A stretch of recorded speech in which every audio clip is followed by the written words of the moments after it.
This is Peter Dew from Corporate Communications Experts. One of the things I want to talk about is creating safety within your presentation, within your workshop, within your facilitation. The word the experts use is called psychological safety. In the area that I work in, overcoming your fear of public speaking, dealing with nerves around public speaking, dealing around anxiety with public speaking, people are going to come to my workshops knowing that they may have to stand up and speak or ask a question or speak off the cuff. This is what I teach. But I need to make it safe for all the participants. So here's a couple of things that I do.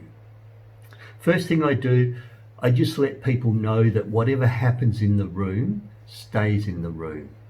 I'm not going to talk about you with your boss. I'm not going to report back to the HR manager and say this was a waste of time for you. So whatever happens in the room stays in the room. And I get everyone to agree to that. It's sometimes called the Chatham House rules. And there's a range of different rules that allow people to share freely without fear of reprisal.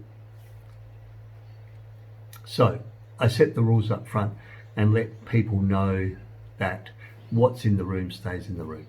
The second thing I do is make your participation voluntary. And as I ask you to stand up and speak or to speak off the cuff, I let you know that you can choose to pass.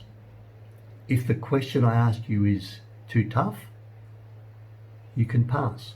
We can always come back to you if you wish. If the assignment I'm asking you to do creates too much anxiety, then you can pass.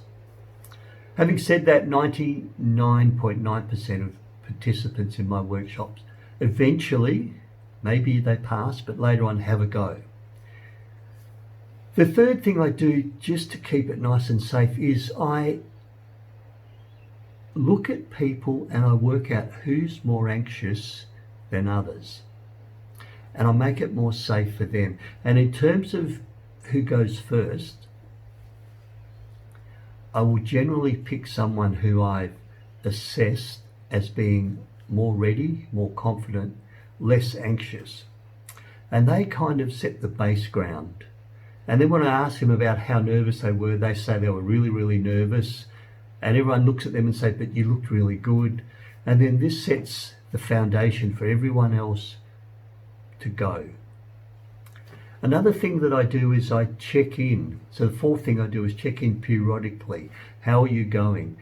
Do you need to go next so you don't get too nervous? And we all know about hanging back, and the anxiety building and building and building. And some people need to go now. Please pick me. I need to get this over and done with. And so I assess that by checking in as well. So they're just 4 little strategies I use to create a safe place in my workshops. And I just want to finish by saying that psychological safety, people feeling safe, is really important. It's how you get the best out of your team, the best out of your workshop, the best out of your meetings. So while I've used this psychological safety to apply to my workshops, it applies to all areas where you want people to contribute, to freely give their ideas, to be in a collaborative environment. How are you going to make your place psychologically safe? This is Peter Dew, Corporate Communications Experts.